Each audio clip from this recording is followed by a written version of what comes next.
Vamos que vamos, galerinha. Olha lá.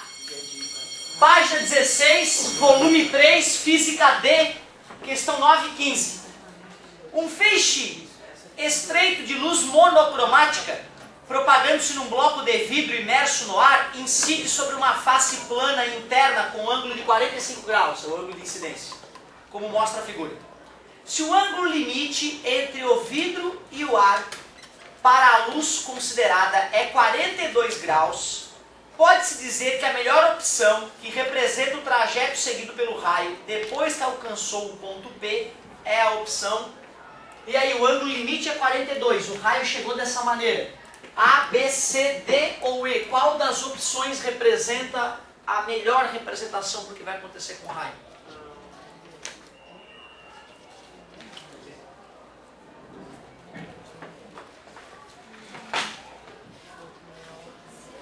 Uma pergunta para vocês. Quais são as condições necessárias para a ocorrência de reflexão total? De um mais dentro Se colocar densidade na prova, eu sou obrigado a dar errado, não me pareça. Passar de um meio mais refringente para um meio menos refringente, beleza? Ou seja, a velocidade da luz tem que aumentar e o ângulo de chegada maior que o ângulo limite. E aí? A luz vai passar de um meio mais refringente para um meio menos refringente? Sendo que é ar aqui fora?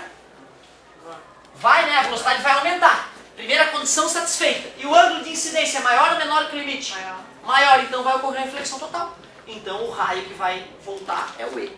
O raio que vai representar o que vai acontecer é o E. Porque tudo foi obedecido para a ocorrência de reflexão total. Se ele estivesse chegando aqui com 41 graus, aí faz sentido o raio D. Certo? O A é um absurdo, porque como é que o raio vai se aproximar da normal se a velocidade aumentou? O B é um absurdo, o C é um absurdo porque passou reto. Ou seja, se não sofresse reflexão total era o E. Certo? Se sofrer reflexão total é o E, se não sofresse era o D. Como o ângulo de chegada é maior que o ângulo limite, ocorre reflexão total. Qual que é o ângulo limite? Qual que é o ângulo limite? O enunciado falava que era 42 nesse caso. O enunciado é que disse, senão a gente teria que dar alguma ferramenta para calcular. Beleza? Muito obrigado pela paciência e pela atenção de vocês. Se eu não tivesse compromisso, eu estenderia um pouquinho. Eu não perguntei porque não é da matéria. Pode Como é que perguntar. funciona o motor elétrico? Cara, que bonita a tua pergunta. Na verdade é o seguinte, ó, uma palhinha bem rápida. Uma coisa que eu vou te ensinar daqui a pouco, uma coisa que pode ser até um pouco assustadora para quem não sabe disso. Uma carga elétrica em movimento gera em volta dela um ímã. Olha que loucura, uma carga elétrica parada, não tem nada de campo magnético, só elétrico. Ela começa a se mexer, brota um campo magnético em volta dela. Cargas elétricas em movimento geram campos magnéticos. Vou te mostrar como é que se calcula e para onde é que aponta esse campo magnético, beleza?